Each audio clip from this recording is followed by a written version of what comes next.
Hi, just wanted to talk today about cooking without oil. And it actually is pretty hard to find online. I tried to search videos on YouTube and all of them either use nonstick pans, which obviously is not a good thing. That's just leading to more toxins, which we're trying to avoid. Other ones I saw were just super complicated. They were using those like temperature reading devices. You shoot that gauge at the pan and see what temperature it is, and that's just way overcomplicating things. So it really doesn't have to be that hard, and I'll show you today. So let's get started. We have our stainless steel skillet here, and you want to put it on that highest burner, but eventually you'll be putting it on the very lowest setting. So just keep that off for a minute and go ahead and chop your veggies, whatever you want to put in there. And when you're about done chopping the veggies, maybe if you have like a zucchini and an onion left, then go ahead and turn that on the very lowest setting. And by the time you're done chopping those, it should be about ready to go. I've got this heating, and if you put your hand above it, it's pretty hot. So this is called the mercury method. And what happens is when stainless steel is heating up, if you put the food in when it's too cold, it kind of opens up and it starts to grab at the food instead of just having it release on the surface and just wants to stick to everything. Just kind of, you could feel it. It like grabs onto it and it won't just move around on the surface. So when you heat it up like this first, it creates like a impenetrable surface. So if you put water on here or your food, it will just kind of glides over the surface. So I'm going to put some water in here and show you how that looks. You see how they just glide around on the top like that? And there's different techniques about like how hot it should be or how much the balls should move around, but you don't want them to break up too fast like that. But I found if you just keep the temperature on low and don't bother with turning it any higher, then you won't have any problems. So what I'll do now is I'll put in some onions. It just kind of glides around the surface. And if you're doing this at home and you don't want to bother with testing it with the water, just go ahead and put like 1 or 2 little pieces of onion in there and move them around and see if they move around easily, or if it still feels like the pan is grabbing at them, then it's not hot enough yet. But if it feels like they're just smooth going around on the surface, then it's ready to go. You'll also want to have some water nearby.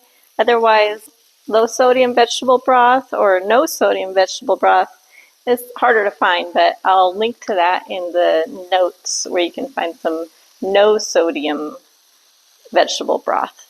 But otherwise, just use water. You could see some browning in the bottom of the pan, but they just move around on the surface. It's not sticking or anything, but you can still caramelize your onions, brown them nicely. Any of your vegetables, mushrooms. I'm going to add some of the other vegetables now.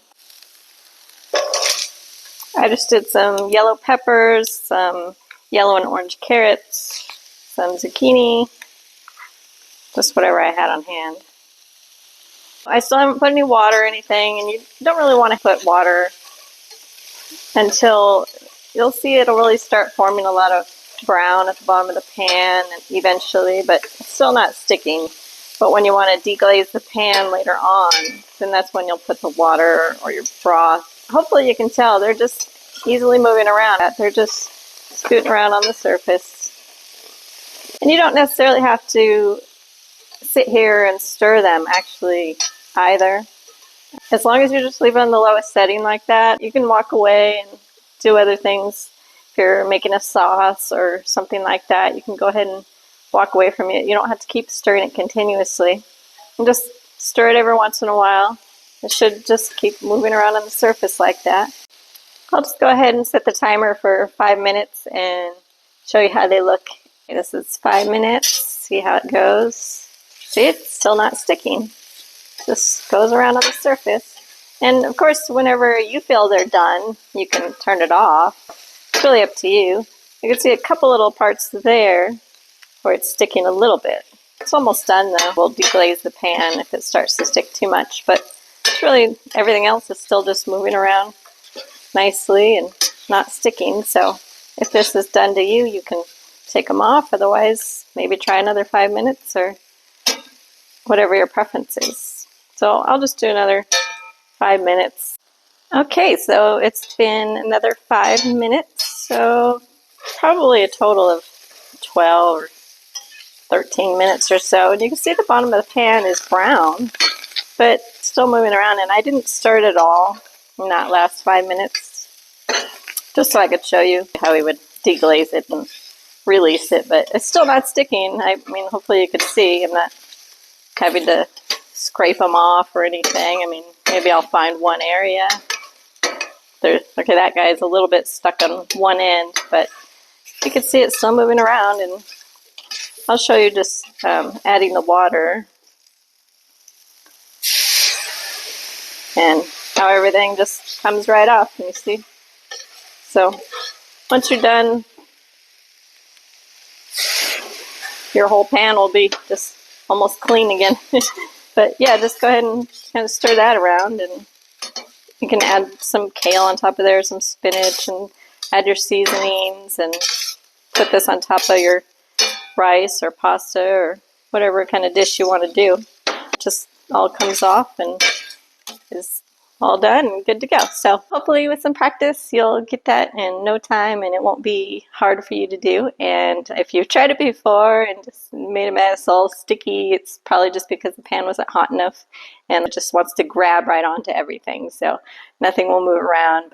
Wait until you've chopped all your veggies and maybe have just 2 things left, like onion and carrots or something like that, and then go ahead and turn it on the lowest setting, and by the time that's done it should be ready to go. I want to show you a cookbook that I really like, Prevent and Reverse Heart Disease Cookbook by Ann and Jane Esselstyn, and that's a good cookbook for vegans and not using oil. And also I have a free ebook. It's called Divinely Delicious Recipes for Brain Health, and it doesn't use any oil either. So go ahead and pick that up. I'll put that in the notes, and thank you for joining me today. Talk to you soon.